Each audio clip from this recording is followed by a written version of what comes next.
नमस्कार शेतकरी मित्रांनो, जय शिवराय. आपलं स्वागत आहे जनता न्यूज चॅनलवर. शेतकरी मित्रांनो, आज आपण बघणार आहोत 15 जून 2026 रोजी महाराष्ट्र हवामान अंदाज वृत्त.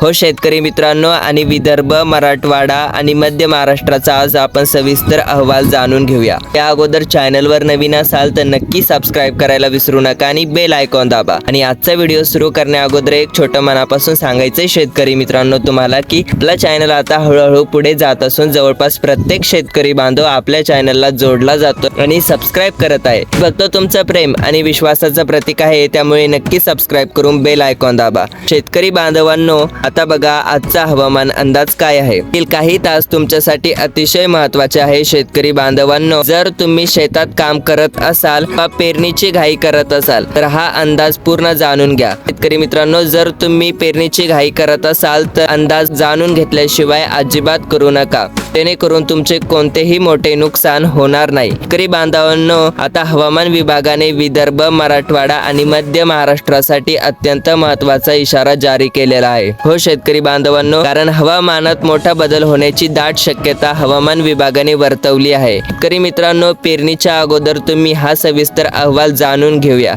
कारण की जर तुम्ही जाणून जर नसेल घेतला तर तुमची एक छोटीशी चूक तुम्हाला देण येऊ शकते, तुमचं नुकसान होऊ शकतं. त्यामुळे नक्की तो लक्षपूर्वक देऊन शेवटपर्यंत बघा. तरी मित्रांनो, आता बघा विदर्भामध्ये काय स्थिती आहे हवामानाची.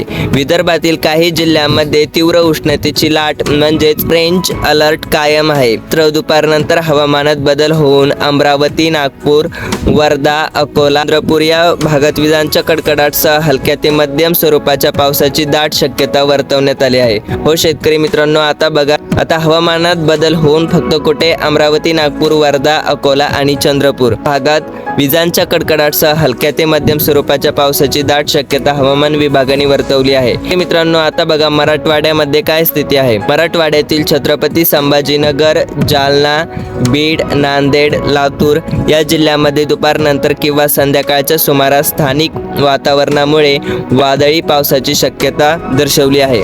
त्यामध्ये पावसाच्या सरी कोसळतील तर काही ठिकाणी उकाडा आणि दमटपणा कायम राहील. शेतकरी मित्रांनो, आता बघा मध्य महाराष्ट्र आणि मध्य प्रदेश.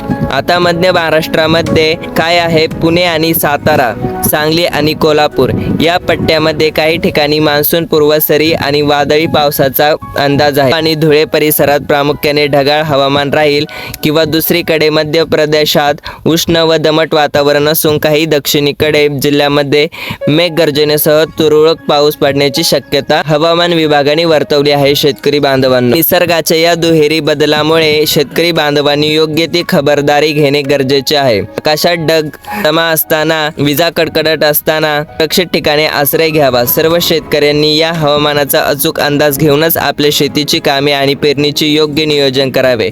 हो शेतकरी बांधवांनो, हे तुमच्यासाठी खूप जरुरीचे आहे. शेतकरी मित्रांनो, तुमच्या तालुक्याची किंवा जिल्ह्याची अधिक अचूक माहिती हवी असल्यास कृपया तुमच्या ठिकाणचे नाव नक्की सांगा आणि आपल्या परिसराचा तासभराचा अंदाज तपासण्यासाठी मराठवाडा महाराष्ट्र हवामान अंदाज ॲक्युरेट वेदरच्या अधिकृत माहितीचा संदर्भ घ्यावा. शेतकरी बांधवांनो, हा होता आजचा हवामान अंदाज. शेतकरी बांधवांनो, आम्हाला नक्की सांगा तुम्ही कोणत्या जिल्ह्यातून आहात, कोणत्या तालुक्यातून आहात, तुमचं नाव वगैरे कमेंट्समध्ये नक्की टाका. आणि हो, अशाच ताज्या अपडेट्ससाठी आपल्या जनता न्यूज चॅनलला आत्ता सबस्क्राईब करून बेल आयकॉन दाबा आणि हा व्हिडिओ जास्तीत जास्त शेतकऱ्यांपर्यंत शेअर करा. धन्यवाद. जय शिवराय, जय महाराष्ट्र.